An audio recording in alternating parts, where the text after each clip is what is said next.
తినేవాళ్ల permission లేకుండా తీయకూడదు.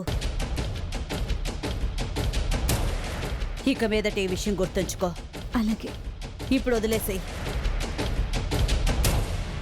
పుష్ప, నువ్వు తనకి చెప్పి తీసుకురావాల్సింది. సర్లే, ఇప్పుడు నా కోసం ప్రతాప్ సార్ కోసం వేరే బౌల్స్ లో కార్న్ఫ్లెక్స్ తీసుకురండి. Okay ma'am. ఉజ్వల్ బాబు గదిలోంచి ప్లేట్లు తీసుకుని వెళ్ళు.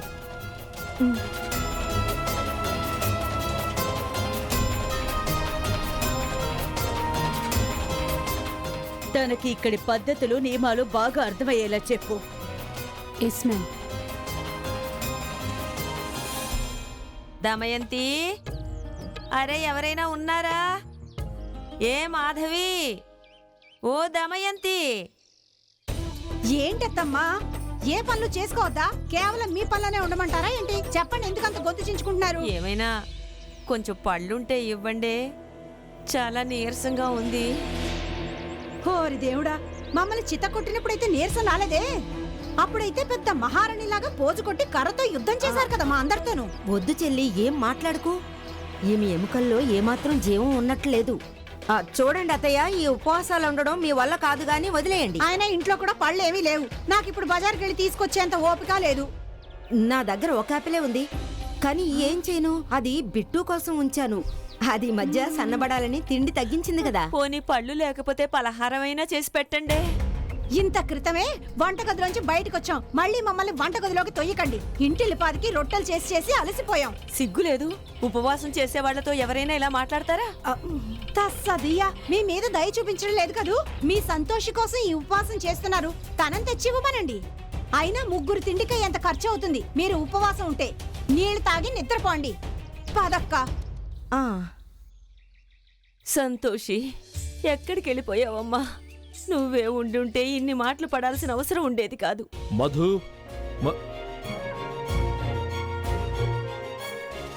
మధు, ఏంటి ఖాళీ పర్స్ కనిపిస్తున్నది? అది మీరు నాకెందుకు చూపిస్తున్నారు? మధు, ఇందులో 10,000 రూపాయలు ఉండాలి. ఏవి? నాకేం తెలుసు?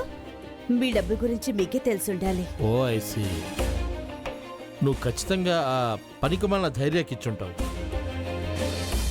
అవును, ఇచ్చాను. తను మన కన్న కొడుకు, ఏం తప్పు చేయలేదు, కొంచెం డబ్బేగా ఇచ్చాను. పూర్తిగా పాడు చేసేసావు వాణ్ణి నువ్వు. తను నిజానికి మీ తమ్ముడే కావచ్చు, కానీ నా కన్న కొడుకులా పెంచాను నేను అతన్ని. అలాగే అతని ప్రతి అవసరాన్ని తీర్చడం మన బాధ్యత. కానీ ఇది ప్లీజ్, ఇప్పుడు 10,000 కోసం మరీ నస పెట్టకండి. ఇదిగో చూడండి, మీరు మీ పెద్ద తమ్ముడికి ఎందుకు నచ్చ చెప్పలేరు?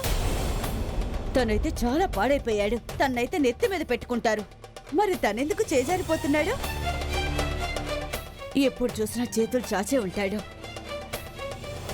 ముందు మీరు అతన్ని ఆపండి, తర్వాత మన అబ్బాయిని వేరెత్తి చూపించండి. మధు,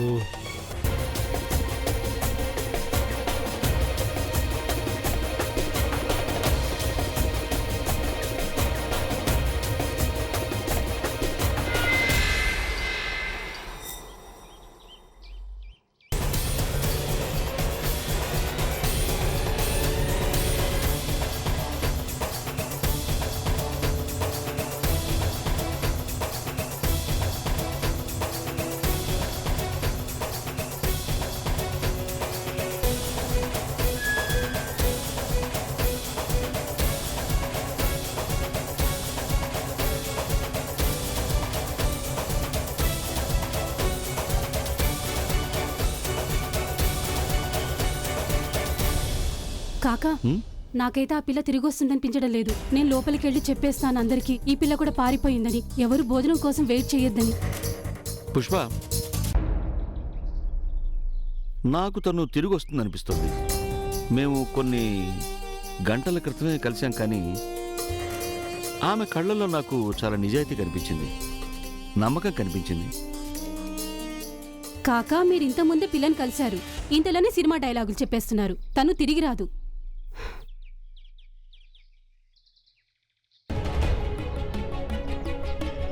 సంతోషి,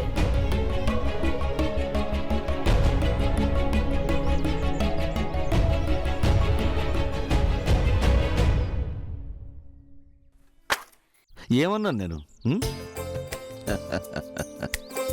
కాకా ఆ. మీరు నాకు కొంచెం సహాయం చేయండి. ఆ, నేను అలాగే, ఫటాఫట్ తప్పకుండా, చేసేస్తాను. తప్పకుండా. ఉండు.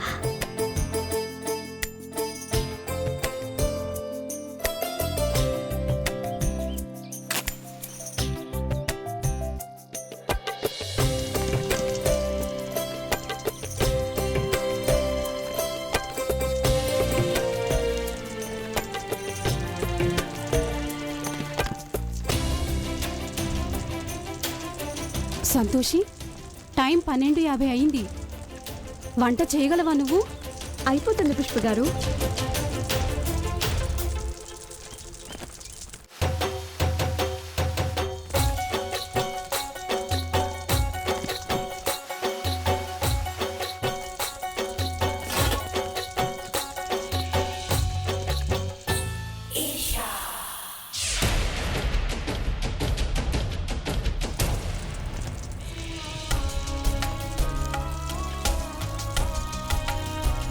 ఇవిగోనమ్మా.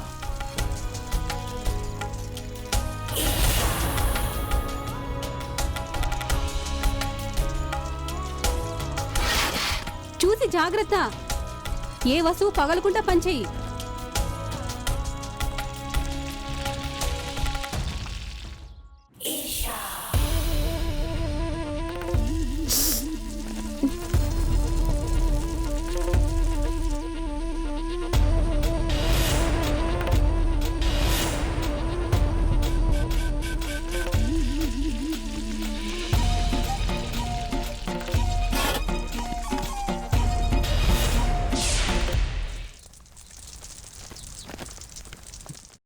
ఈ రోజు కనుక లంచ్ టైంకి తయారు కాలేదంటే నేను తట్టాబుట్ట అన్ని సర్దుకొని ఈ ఇంట్లోంచి వెళ్ళిపోవాల్సిందే.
ఏం జరుగుతుంది?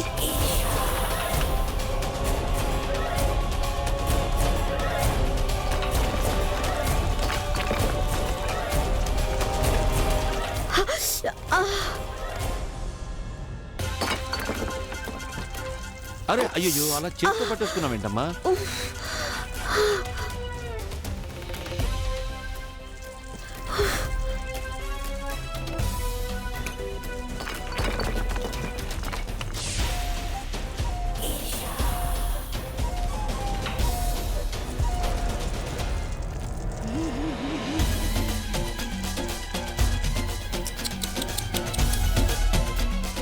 అగ్ని లేకపోతే నువ్వు వంట ఎలా తయారు చేయగలవు సంతోషి?